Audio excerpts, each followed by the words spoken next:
సీతారామ గారు ప్రవేశపెట్టిన ఇంటరిమ్ బడ్జెట్ని జనసేన పార్టీ నుంచి మేము మనస్ఫూర్తిగా స్వాగతిస్తున్నాం.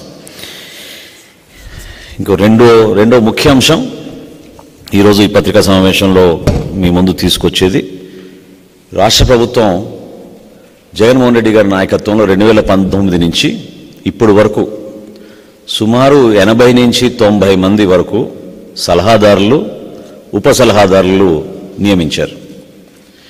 ఈ 80-90 మంది సలహాదారులను నియమించి ప్రభుత్వానికి ఏ విధంగా వీళ్ళు సలహాలు ఇస్తున్నారో ఎవరికి అర్థం కాని పరిస్థితిలో ఉంటే మన రాష్ట్రానికి తీవ్రమైన ఆర్థిక సంక్షోభం ఏర్పడుతోంది.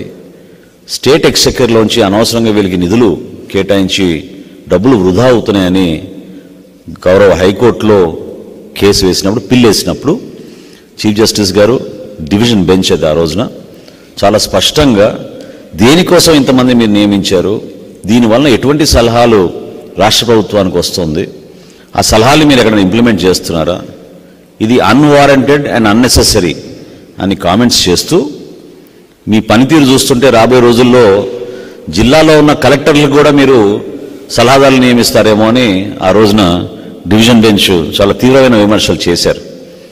అసలు లిస్ట్ ఎక్కడుంది, ఎంతమంది అడ్వైజర్స్ ఉన్నారు, వీళ్ళు ఏ విధంగా ప్రభుత్వానికి సలహాలు ఇస్తున్నారు, దీనిపైన సమగ్ర నివేదిక కావాలని ఆ రోజున డివిజన్ బెంచ్ గౌరవ హైకోర్టులో ఉన్న పెద్దలు అడిగినప్పుడు రాష్ట్ర ప్రభుత్వం సడన్గా వాళ్ళకి గుర్తొచ్చి మార్చ్ 2023లో అంటే సుమారు 11 నెలలు అయింది, కొత్త విధానం తీసుకొస్తున్నాం ఈ అడ్వైజర్స్ నియామకంలో అని చెప్పి వీళ్ళు ఖచ్చితంగా ఎవరైతే మేము నియమించామో అడ్వైజర్స్గా వీళ్ళు పబ్లిక్ సర్వెంట్స్ అంటే ప్రజాసేవకులు, వీళ్ళు చేసే ప్రతి పని కూడా డిశ్చార్జింగ్ ఆఫ్ పబ్లిక్ డ్యూటీ అంటే ప్రభుత్వంలో ఉన్న ఒక ఎంప్లాయీకి వర్తించే విధి విధానాలని ఈ శాఖలో ఉన్న వివిధ అడ్వైజర్స్కి కూడా ఇదే వర్తిస్తుందని ఒక కొత్త పాలసీ తీసుకొస్తున్నామని 2023 మార్చిలో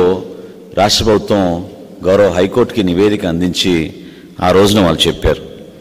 కేవలం క్వాలిఫైడ్ పర్సన్స్ని అపాయింట్ చేస్తున్నామని, వీళ్ళ సలహాల ద్వారా ఏ నిర్ణయం రాష్ట్ర ప్రభుత్వం తీసుకోవాలన్నా కూడా ఈ పెద్ద మనుషుల్ని కూర్చోబెట్టుకుని అడిగి వాళ్ళ సలహాలు తీసుకుని మేము నిర్ణయం తీసుకుంటున్నామని ఆ రోజు ప్రకటించారు.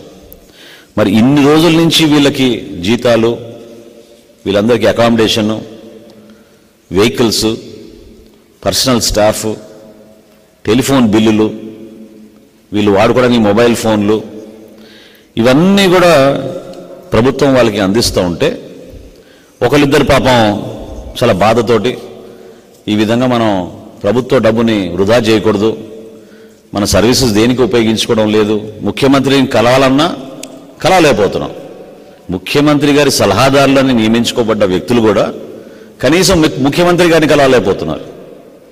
అందులో ప్రధానంగా అటువంటి కాన్షియస్ ఉన్న వాళ్ళు ఎవరైతే మనం కొంచెం విలువలతో కూడిన వ్యక్తులు ఉన్నారో ఒకరిద్దరు రాజీనామా కూడా చేసి వెళ్ళిపోయారు. అందులో సుభాష్ గార్గ్ గారు ఒకళ్ళు. సుభాష్ గార్గ్ గారు భారతదేశానికే ఫైనాన్స్ సెక్రటరీగా పనిచేశారు.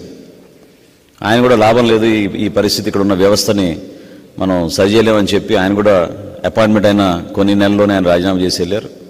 రామచంద్రమూర్తి గారు మీ అందరికి సుపరిచితం పెద్దలు, ఆయన కూడా రాజీనామా చేసి వెళ్ళారు. నాకు బాగా సన్నిహితులు జుల్ఫీ గారని, ఆయనైతే కనీసం జీతం కూడా తీసుకోవడం లేదు, జీతం తీసుకోకుండా ప్రభుత్వానికి పనిచేస్తానని ఆయన అడ్వైజర్గా ఈరోజు రాష్ట్ర ప్రభుత్వానికి ఉన్నారు.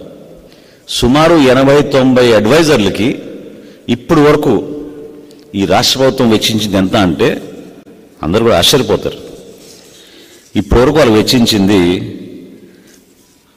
సుమారు 700 కోట్ల రూపాయలు. 700 కోట్ల రూపాయలు వీళ్ళు ఖర్చు పెట్టారు. 680 కోట్లు టు బి స్పెసిఫిక్. ఈ 680 కోట్ల రూపాయల్లో ఒకే ఒక ప్రధానమైన సలహాదారులు ఎవరైతే రోజు ప్రెస్ కాన్ఫరెన్స్లు పెట్టి పార్టీ కార్యక్రమాల్లో చురుగ్గా పాల్గొంటూ ఉంటారో మన సజ్జల గారు, ఆయన ఖర్చే 140 కోట్ల రూపాయలు. అసలు ఈ రాష్ట్ర ప్రభుత్వానికి ఎటువంటి అడ్వైస్ ఇస్తున్నారు వీళ్ళు? వీళ్ళు ఇచ్చిన అడ్వైస్ ముఖ్యమంత్రి గారు తీసుకుంటున్నారా పరిగణలోకి? ఏ విధంగా అడ్వైస్ రేపటి రోజున పాలసీగా మారుతోంది. ఇప్పుడు నేను చూసా, మీరు పత్రికల్లో భారీ ఎత్తున అడ్వర్టైజ్మెంట్లు వేసేశారు. విద్యాశాఖలో అద్భుతమైన మార్పులు వచ్చేస్తున్నాయి. ఐబీ తోటి ఒప్పందం. ఉన్న పాఠశాలల వ్యవస్థనే నువ్వు సరి చేసుకోలేక సిబిఎస్ఈనే మనం ఆ నామ్స్ మనం మీట్ కావని తెలిసి ఇప్పుడు కొత్తగా ఐబీ సిలబస్ తీసుకొస్తున్నాం, రాష్ట్ర ప్రజలకు అద్భుతంగా ఉపయోగపడుతున్నాం. ఏ సలహాదారు చెప్పారు మరి ఈ మాట మీకు? 680 కోట్ల రూపాయలు వెచ్చించడం ఏంటి సలహాదారుల కోసం ఈ 5 సంవత్సరాల్లో? ఎంత నష్టం జరిగింది మన రాష్ట్ర ఖజానాకి?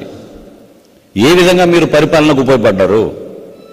ఈరోజు మేము ప్రధానంగా డిమాండ్ చేసేది ఏంటంటే, అనేక సందర్భాల్లో మేము ప్రెస్ కాన్ఫరెన్స్ పెట్టి వాస్తవాలు మీకు పూర్తి వివరాలు అందిస్తున్నప్పటికీ కూడా ప్రభుత్వం ఎందుకు దీన్ని సీరియస్గా తీసుకోవడం లేదు?